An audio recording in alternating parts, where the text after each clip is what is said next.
Assalamualaikum warahmatullahi wabarakatuh. Waalaikumsalam warahmatullahi wabarakatuh. Kita dari kelompok 2 akan mempresentasikan hasil diskusi kita tentang design thinking. Sebelumnya kita akan memperkenalkan anggota-anggota kita ya. Silahkan Saudari Paja. Perkenalkan, nama saya Fadla Zimatur Robania, absen 9, kelas D, 2DA. Siap. Saya Dwi Cahyowibowo, absen 6. Kemudian Saudari Wahidah, dipersilahkan. Saya Wahidah Amraini, absen 24. Itulah anggota dari kelompok 2. Selanjutnya kita akan masuk ke pembahasan. Oke. Pembahasan yang pertama yaitu kita akan menjelaskan tentang sejarah design thinking. Design thinking ini diawali dan digagas oleh pendiri IDEO yaitu David Kelley dan Tim Brown. IDEO sendiri merupakan lembaga konsultan desain yang berlatar belakang desain produk berbasis inovasi. Tujuan diciptakannya design thinking oleh David Kelley dan Tim Brown tersebut adalah untuk menyelesaikan masalah dengan berfokus pada kebutuhan pengguna atau user. Dari konsep yang dihadirkan oleh David Kelley dan Tim Brown inilah design thinking dikenal dan berkembang pesat. Perkembangan design thinking sendiri terlihat dari munculnya versi praktis, yakni design sprint, yang dipopulerkan oleh Jack Knapp. IDEO menyatakan bahwa design thinking ini mengubah cara perusahaan atau organisasi dalam berpikir mencari solusi permasalahan dan merupakan penyatuan harapan dari sudut pandang manusia dengan hal dari sudut pandang teknologi yang memiliki kelayakan dan nilai ekonomis. Selanjutnya, yaitu definisi design thinking. Menurut Alamanda Santika Santoso, menyatakan bahwa design thinking ini sebuah metode kolaborasi dengan banyak ide dari berbagai disiplin ilmu guna didapatkannya solusi. Solusi yang dihadirkan design thinking tersendiri ini terbilang efektif karena dibuat dengan dasar kebutuhan user atau pengguna. Design thinking ini memiliki beberapa elemen penting, yaitu people-centered, interactive, hands-on, and likely kreatif. Selanjutnya akan dijelaskan oleh Saudara Faza. Selanjutnya ada pentingnya design thinking. Yang pertama yaitu penghematan biaya. Yang kedua, menciptakan berbagai inovasi. Yang ketiga, menciptakan retensi dan loyalitas pelanggan. Yang keempat, mampu mengurangi waktu desain dan pengembangan. Yang kelima, bisa diterapkan di seluruh perusahaan.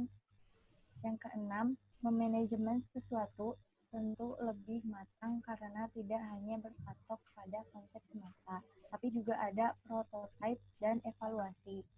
Dan terakhir, memunculkan ide-ide baru yang sesuai dengan yang dibutuhkan oleh anggota atau masalahnya, sehingga sangat memahami tantangan atau masalah yang dihadapi.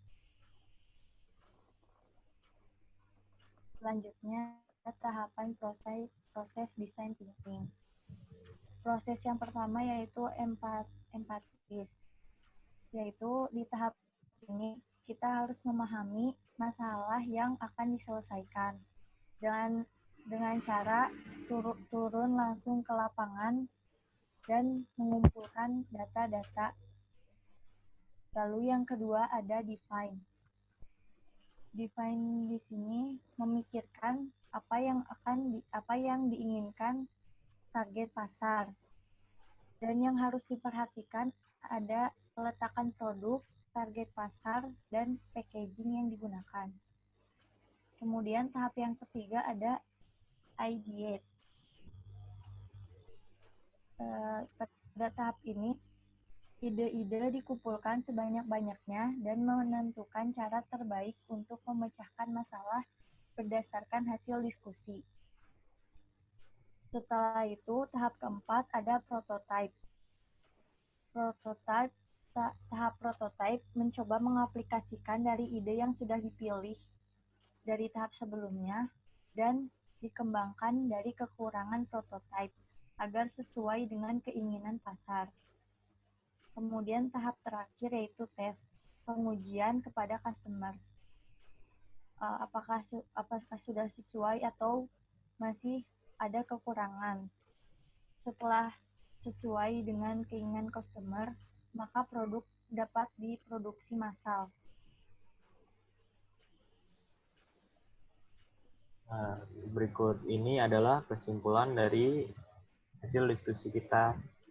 Jadi, design thinking adalah metodologi desain yang memberikan pendekatan berbasis solusi untuk memecahkan masalah terdiri dari 5 langkah, yaitu empathize, itu mencari sumber dari customer sendiri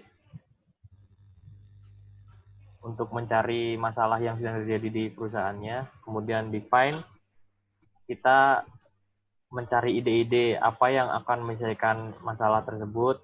Terus ideate, kita memilih salah satu ide, kemudian prototype yang membuat purwarupa dari ide yang telah kita pilih dari diskusi tim tersebut. Kemudian yang terakhir adalah tes, pengujian kepada customer, apakah produk yang kita buat sudah sesuai keinginan mereka ataukah belum. Kemudian membuat produk dan memberikan pelayanan yang akan dicintai konsumen.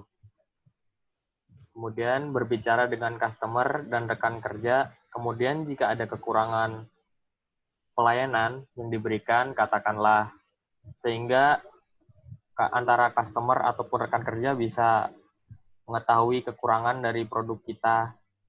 Kemudian sebagai customer, berikanlah pengalaman kalian mengenai produk yang digunakan agar developer produk bisa memperbaiki jika ada kekurangan. Nah, begitulah hasil diskusi kita dari kelompok 2.